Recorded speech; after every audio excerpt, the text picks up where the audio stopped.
Hey everyone, I'm Dr. Ryan Somerville, and I'm excited to share with you part two of my discussion with Jake Lazarowitz, Alan McLaughlin, and Nigel Osborne. In this part, we speak with Nigel to learn about his approach to conducting the music of my orchestral music experience, Novo. Thanks for watching.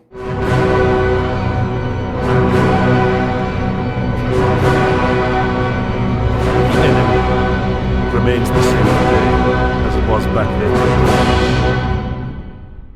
Fear.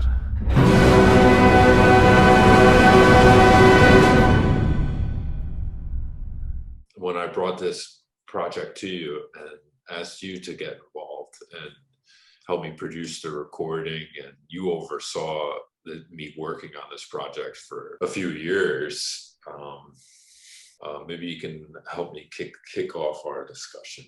How did you? I mean, first of all,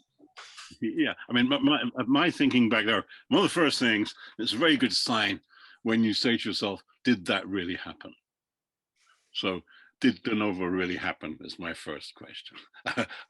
Did something extraordinary that did it really happen, or was it indeed a figment of our collective imaginations? So that's the first thing. It's extraordinary, almost the point of maybe not existing. I think that's a very good sign for a work of art. I think also that it broke all conventions and took none of the easy paths. I mean, we now see some years later how immersive technologies, mixed media, crossover, all of the things that, are yesterday's news, how they have developed art forms which can be sometimes quite integrated, sometimes rather precious, sometimes not particularly revealing of one element and the other. Whereas I thought in Novo, every element was blazingly present. Gloriously, blazingly present. The film, the words, the design, the orchestra, everything was really there, and that's my most vivid impression of the novel. And I've not seen that created anywhere else.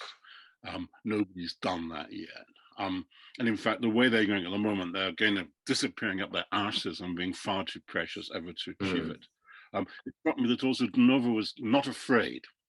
You mentioned it being born in fear, but it wasn't afraid of what it was doing. And I would have liked to think, for example, in the score, what I liked about the score was you went places other people wouldn't dare at that time.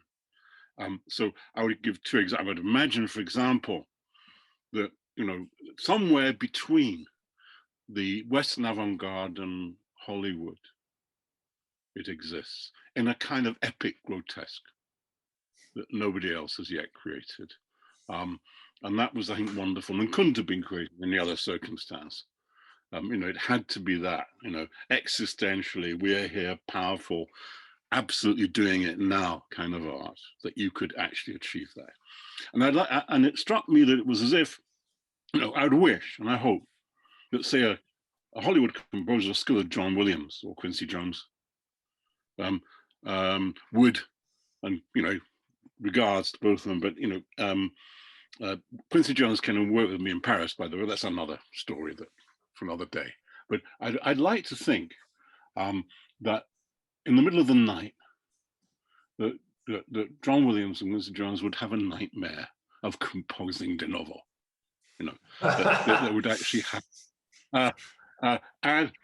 And I wish that my dear friend Harrison Birdwhistle, I'm choosing him because he's the most senior of the remaining central modernist avant-gardists. I would wish Harry to have the same experience of waking up and finding himself doing a Hollywood movie called De Novo.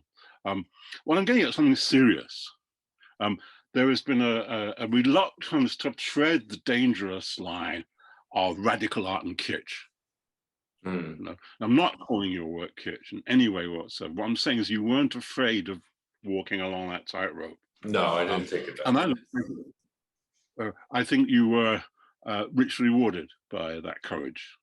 So it seems to me that the whole thing was a very original thing. Whether it was what you intended or not, it doesn't matter. Powell Clay taught his students to take a line for a walk. see where the line takes you. I think you saw where de Novo took you in all of your work, and it took you somewhere very, very interesting. And I had friends, you know, from quite sophisticated guys from lots of art and music and theatre experience in the audience who were very moved by it. So all I'm trying to say is I don't think there's any room for regrets or could it have been better. No, it shouldn't have been one bit different. It would lose all of its power were it one note different or one pixel different in what you created, one fragment.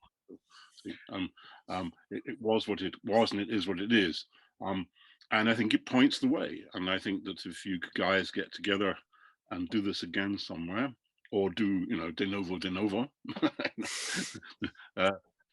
you know, that would be the right thing to do. It's the only response you can possibly have, and to make it even more grotesque, even more brave, you know, fly in the face of everything, as you did in there, because we need that, because nobody's flying in the face of anything at the moment. It's all so polite, and I'm not, you know, I'm not making an argument for something ugly, because actually, no, it was not ugly. It was beautiful. But I think that there can be still beauty and bravery, and still beauty in something that really goes for it and flies in the face of expectation and conventions. And I think the trouble is we've got ourselves a little bit. I mean, I'm a big optimist of the future of art, but I think at the moment we got ourselves into a place where, you know, maybe the technologies that we've developed have, you know, come to control us rather than us them. And that's one thing you cannot accuse de Novo of. The technology was never in charge. It was there as a servant. I think you were correct about defining my music at the time, between the grotesque, the Hollywood composer and the avant-garde. I think that's still something I'm still pursuing, convincing each world that the two can exist in the same place. Yeah, I think they're both. I mean, both of them are pretty rigid. I mean, and that this is why you don't give up. You keep going, because you know, my goodness me, you know, film music has gone to sleep in terms of being anyway inventive. It is now just cycling around its you know, playbook of cliches, and also, you know, the concert halls have kind of gone to sleep. And I don't think you should measure yourself by their inability to deal with those things. You know, it's I find we're all in the same position. I mean, I have been totally dispossessed of the things that I would have thought I would be able to develop and grow.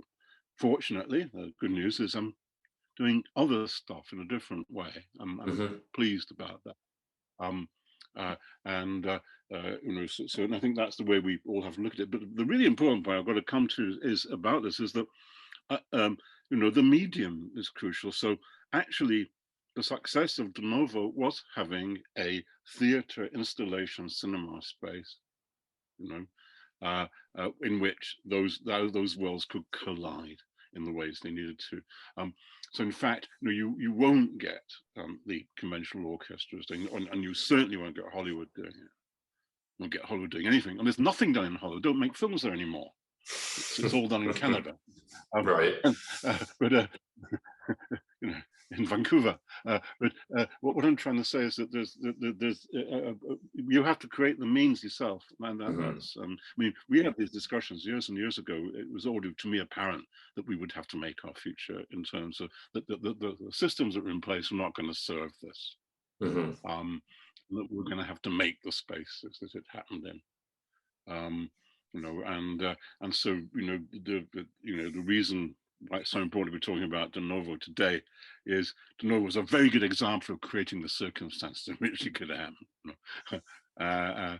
And by the way, an amazing achievement. I mean, that's one of the things at the time that, you know, bowled me over was the energy with which you guys pursued this thing, difficult to do in a university, which for all of their virtues are not the most creative places in the world. And to do something of that, you know, kind of uncompromising creativity great. I mean, so that was also part of it. There was the guts and the energy that were required to do that. And I suspect that probably is the model, that guts and energy will be required to push this medium forward. Thanks for watching part 2 of our discussion into the making of the Novo. Be sure to check out my channel next week for part 3, when we speak with Alan to learn about his approach to filming the Novo prototype. Thanks for watching. At one point in our history, we gave birth to tomorrow instead of leaving it behind.